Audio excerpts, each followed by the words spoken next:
The Battlefield 6 beta finished up over this past weekend, and as someone that has logged into the 5 figures for hours on Battlefield through the years, I wanted to give you a rundown of both the good and, yes, the bad, coming from the perspective of someone that was all about this franchise back with BC 2, 3, 4, and even into Battlefield 1, but started checking out when 5 arrived and, of course, 2042, and I won't even get started on that one.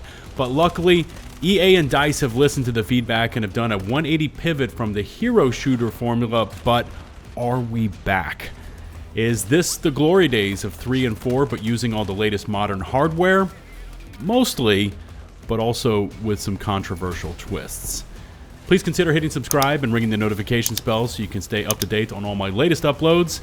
And let's check out the mess and mayhem of Battlefield 6.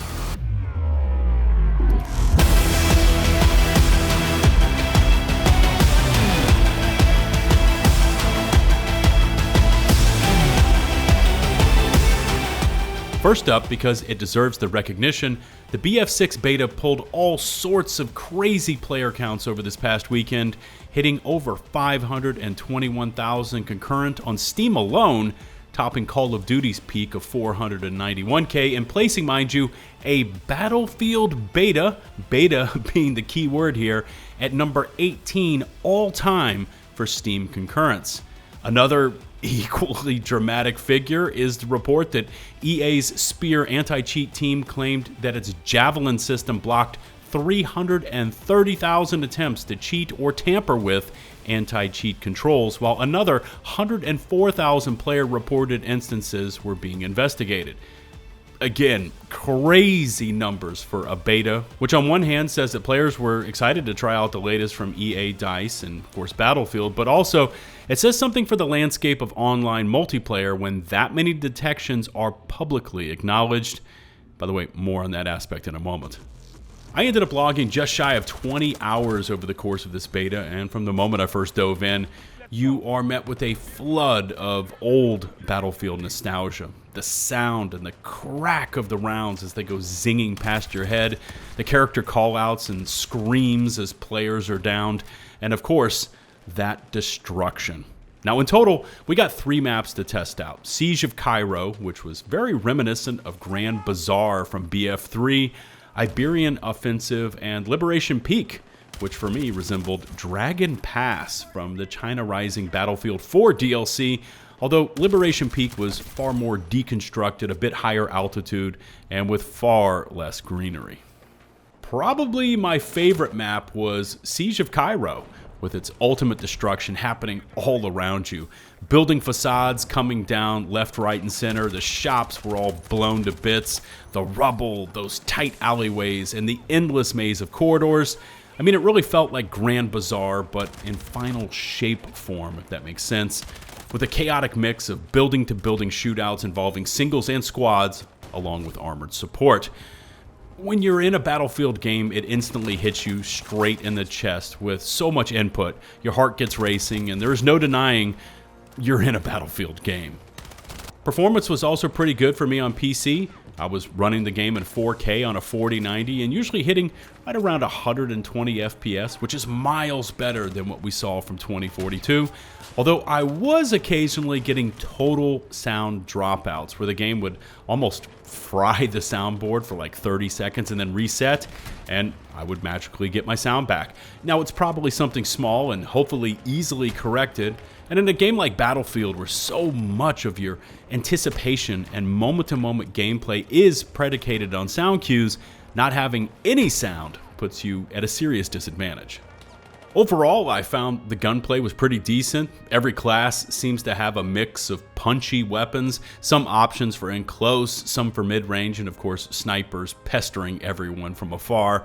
The gadgets for each class offered up enough variety, along with a third, or what I was calling your class ultimate ability. For instance, the engineer has the repair torch, and the support class has an ammo resupply bag that can be tossed on the ground. Again, if you've ever been around or experienced a Battlefield game, it's all pretty familiar to you. So yeah, strong first showing for DICE on weekend number 1 of their beta, with more maps coming up this weekend, but we've been burned in the past with Battlefield, and the final release product and support is going to dictate where 𝗵𝐹6 ultimately lands with the fans, which is what I wanted to next speak to, because there are some things that didn't go so well, and of course, I've got a bit of feedback here as well.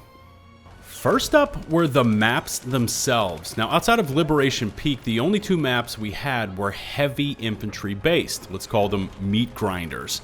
And while they were awesome to first experience, seeing the rubble and destruction, what was really missing here were the more open maps like, say, a Caspian border or Karg Island.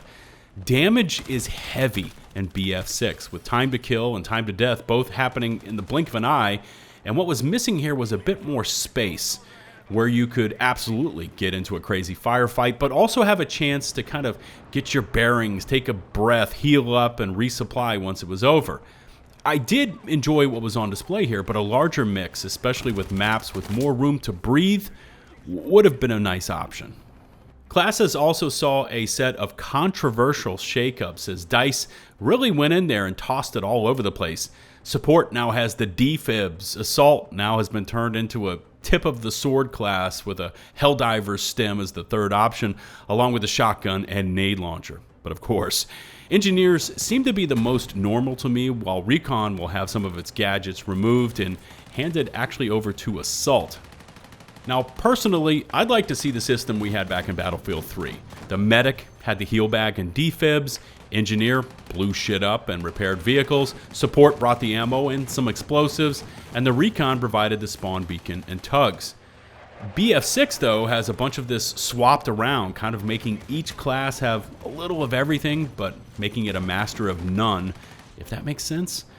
I'd like to see it altered back to specializing into a single facet, such as heals, such as blowing stuff up or repairing things or providing recon, like we had in the past, along with one of the other major debates right now going on within the community, open versus closed weapon selections. Now, some people are really for or against open weapons, meaning, hey, I can just slap on a carbine for whatever class I'm currently rocking, or, insert whatever weapon archetype into this discussion.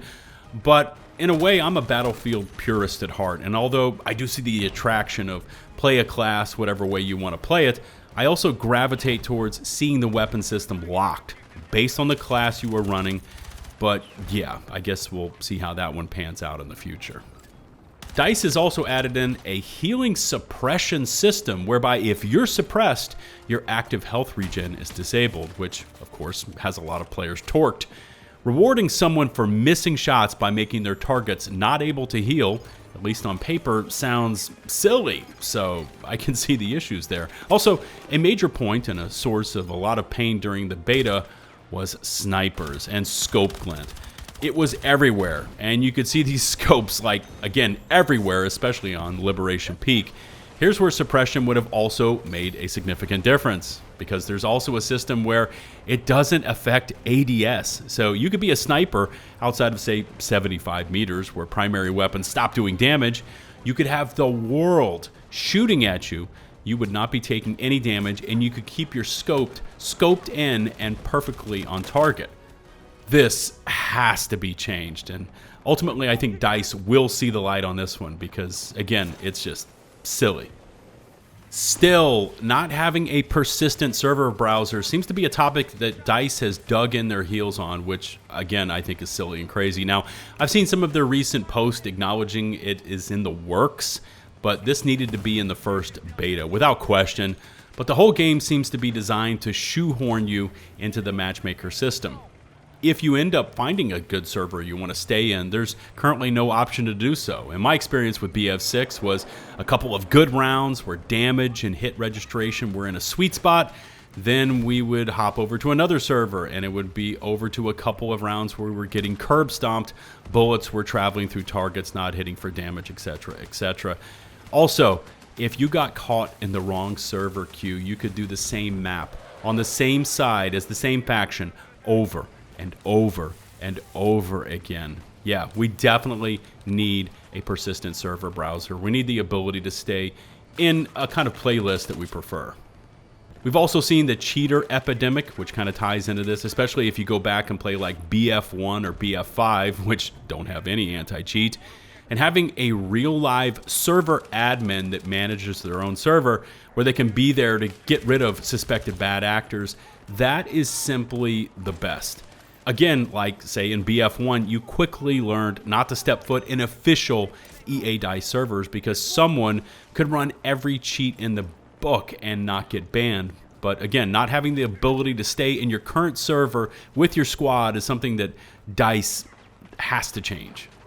There's also been a lot of feedback thrown at the devs about TTK and TTD, which overall I thought in general TTK or time to kill was fast, which again is Battlefield, but it didn't feel anything out of the ordinary. Now TTD or time to death was another story, as there felt like there was these massive damage spikes where you would just start to take a little damage and then just get instantly fried.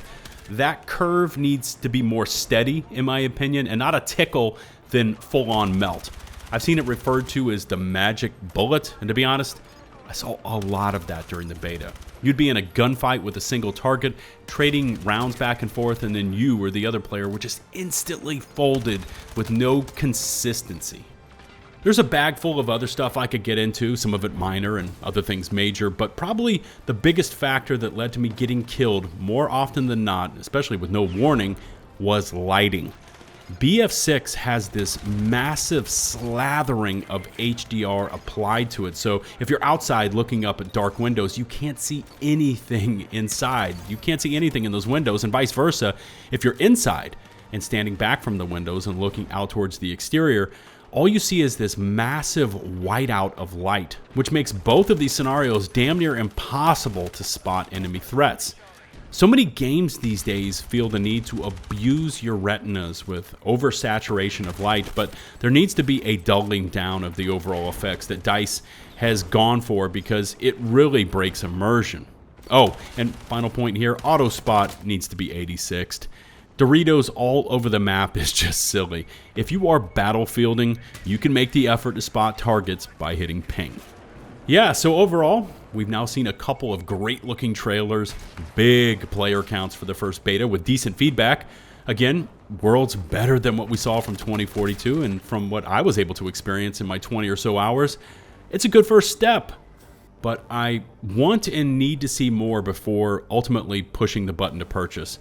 I want to experience those truly battlefield-sized maps with all sorts of mixed infantry, armor, and various air support, and I want to see what DICE really leans into. Again, we've seen their comms teams talking about server browsers, but we need to experience it, along with some class reworks and other major ticket items.